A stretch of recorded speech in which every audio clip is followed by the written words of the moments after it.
د دمکی دا کمتر جه دو مهماینه با راپرسیه بو سراسکن دستور ترکیه حکومت ولاتی فشار خواه بو سر پارتا دموکراتا گلان زیده کرینه. فیگن یکسک دا خفسروک هدپه کد نهادا ده زندان ده. جالیه سروک پارلمان ترکیه و با آوک فرمی مافی پارلمانتاری جهات استاندن. اوجی اکم جار نینه ده دیروکا ترکیه دا پارلمانتارک جالیه سروک پارلمانی و مافی پارلمانتاری جبهت استاندن. اف بو ارجی پشتی ویکی هات که روژا 20 شباط دادگاه ترکیه 13 مهن زندانی کنه به سرفیگن یکسک دغدا سپاند به تاوان ویکی کد سال 2003 زیده ده جوینکا جمعواری دا بجداری کریه.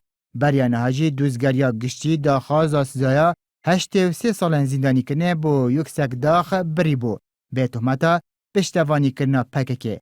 هرچند هیا نها او دوسه جالیه دادگاه و نهاتی ایک آلی کرن. جالیه کردن و دادگاه دوما تاوانین بایزید 35 من زندانی کنه به سر صلاح الدین دمرتاش هفسروکی دنه هدف سپاند به تهمت صفقاتی کردن به گل ترکیه و سازین دولته. بریان هاجی دوزگریا گشتی دا خوازا سزایا 142 سال زندانی کرده کربو لسر دمرتاش. لی او دوسه جی هیا نها نهاتی ایکالی کرن. ادریس بالوکان سروکی فراکسیون هدف کو لی داویا مها در بازبوی ده زندان دا هاتیا آزاد کرن. روژا در بازبوی جراکادن لی انقره هاتیا دستسر کرن. دوزگریا گشتی دا خوازا کیمی 18 سال زندانی کرنه یانجی زندان حتی بو ادریس بالوکان قد کریه. با آخفتنا نوینر هدف لی هرما کردستانه ده نهادا 13 پارلمانتارن هدف ده زندان دانه. هر وها زتر جه هفته سروکین شهرداریان لی باکور کردستانه لی کارن وان هاتینا دورخستن که هجماره کشوانجی هاتینا دست سر کرن.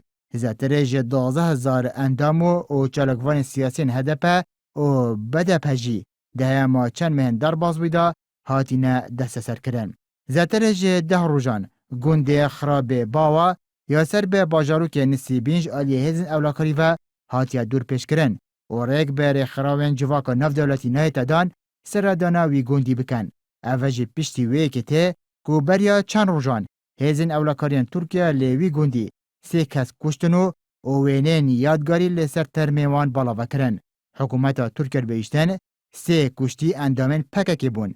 لیبیوی حالی جی هیانها ریک به کسکی نهات یادان بو و کلی نجه بویر سردانا گوندی بکن.